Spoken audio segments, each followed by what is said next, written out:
Olá, tudo bem? O meu nome é Alisson Alves e no vídeo de hoje eu vou estar falando sobre a rainha bela e prudente Isabel de Portugal. Vamos lá?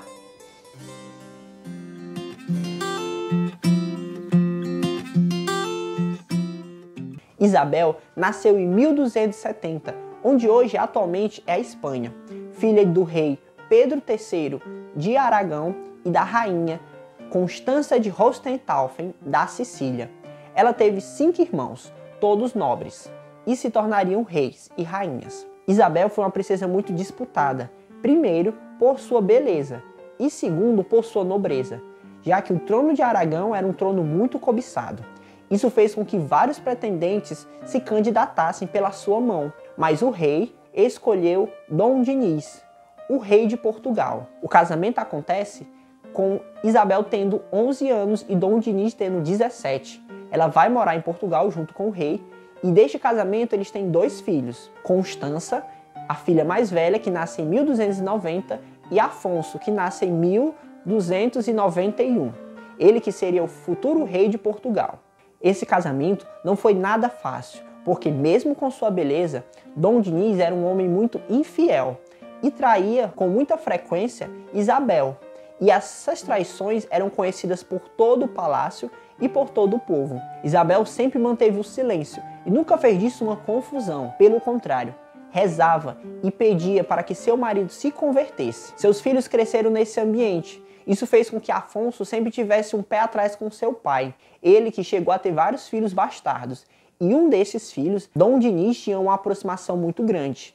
Isso vai fazer com que mais lá na frente, Dom Dinis e seu filho, Dom Afonso, entrem em uma guerra. E essa história que eu vou contar agora. Afonso começou a sentir medo de perder o trono quando seu pai viesse a falecer, dado vários privilégios que o pai dava para o irmão bastardo dele. Isso fez com que Afonso começasse a bolar um plano para entrar numa guerra, onde tomaria o trono de Portugal de seu pai. O seu pai, a saber disso, também declarou guerra ao filho se tentasse, e se instaurou-se um clima de guerra civil por toda a região de Portugal. A rainha Isabel, ao saber daquela situação, começa então a dialogar, tanto com o esposo como com o filho, para criar uma reconciliação.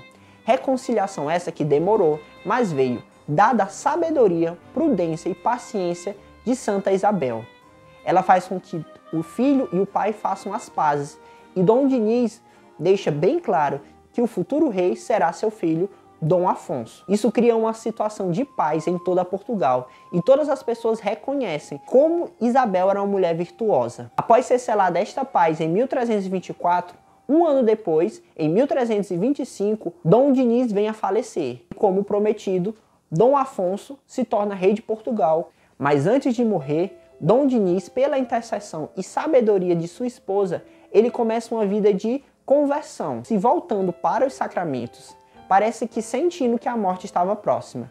E é dito que esta conversão se dá muito pela mulher virtuosa que ele tinha, pois já no final da vida, Dom Dinis dava aspectos de arrependimento de toda a sua vida de pecado. Com a morte do marido, Isabel faz uma peregrinação penitencial pela alma do esposo, indo a São Tiago de Compostela, uma cidade muito longe de Portugal.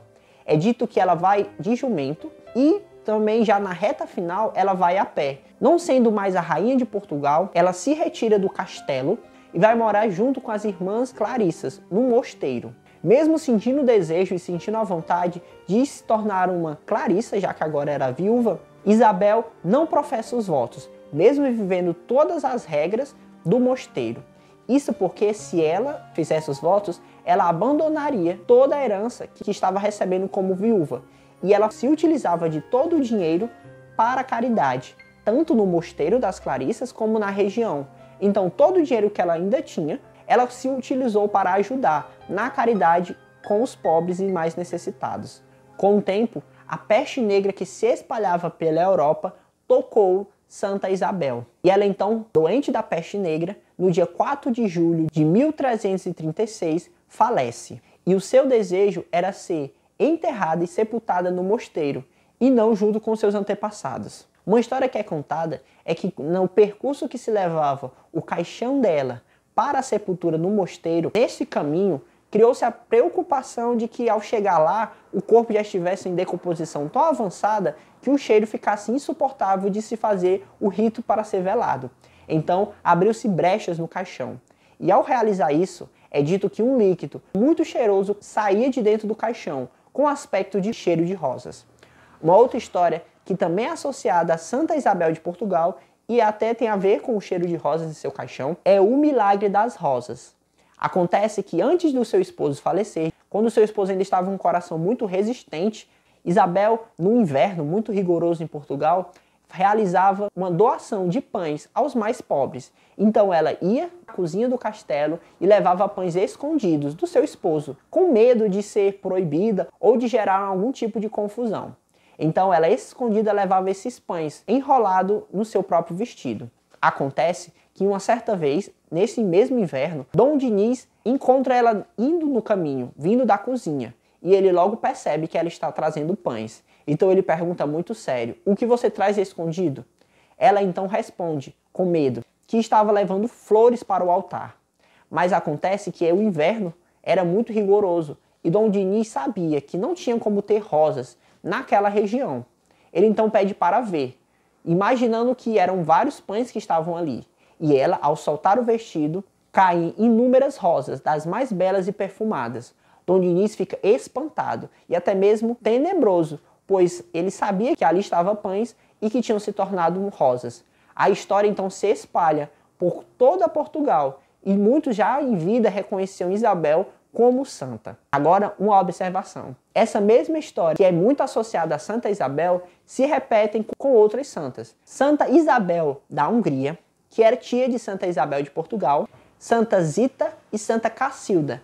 Essas três santas, elas também tiveram em sua história relatos desse milagre. Mesmo essa história não tendo sido a primeira vez a ser contada, ela é muito associada a Santa Isabel. Sendo verdade ou não essa história, é impossível de se negar a vida de santidade de Santa Isabel.